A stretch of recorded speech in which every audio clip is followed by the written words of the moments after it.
Hi hello అండి అందరికీ నమస్కారం అండి ఫ్రెండ్స్. మన వీడియోలోనే టాపిక్ వచ్చేసి ఏపీలో విద్యార్థులకు వేసవి సెలవులు పొడిగింపు అంటూ వస్తున్న వార్తలకు సంబంధించి రాష్ట్ర ప్రభుత్వం అయితే స్పందించింది. కీలక ప్రకటన కూడా విడుదల చేసింది. అయితే ఇందుకు సంబంధించిన పూర్తి వివరాలు అయితే మన వీడియోలో తెలుసుకుందామండి. వీడియో మాత్రం పూర్తి వరకు చూడండి ఫ్రెండ్స్, అప్పుడే మనకి పూర్తి సమాచారం అయితే తెలుస్తుంది. లేట్ చేయకుండా టాపిక్లోకి వెళ్ళిపోదాము.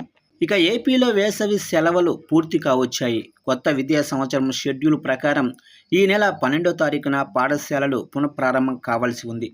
అయితే రాష్ట్రంలో ఇంకా పలుచోట్ల ఉష్ణోగ్రతలు తగ్గకపోవటం, తెలంగాణలో సైతం పాఠశాలలకు వేసవి సెలవుల్ని 2 రోజుల పాటు పొడిగించిన నేపథ్యంలో ఏపీలోనూ పొడిగింపు ఇవ్వాలనే డిమాండ్లు తెరపైకి వచ్చాయి.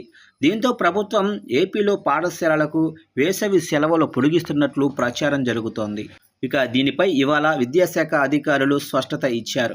రాష్ట్రంలో ఈసారి వేసవి సెలవులు పొడిగింపు ఏమీ లేదని అధికారులు తేల్చి చెప్పేశారు. ఈ మేరకు సోషల్ మీడియాలో సెలవులు పొడిగిస్తున్నట్లు జరుగుతున్న ప్రచారాన్ని ఖండించారు. స్కూల్స్ యథావిధిగా ఈ నెల 12వ తారీఖున పునఃప్రారంభం అవుతాయని, ఆ తర్వాత కూడా కొనసాగుతాయని తేల్చి చెప్పేశారు.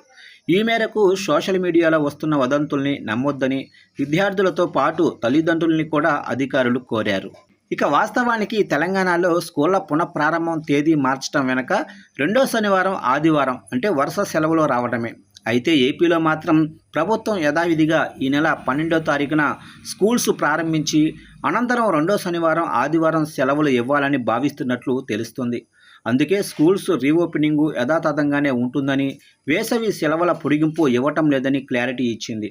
దీంతో మరో 3 రోజుల్లో విద్యార్థులు పాఠశాలలకు వెళ్లాల్సి ఉంటుంది.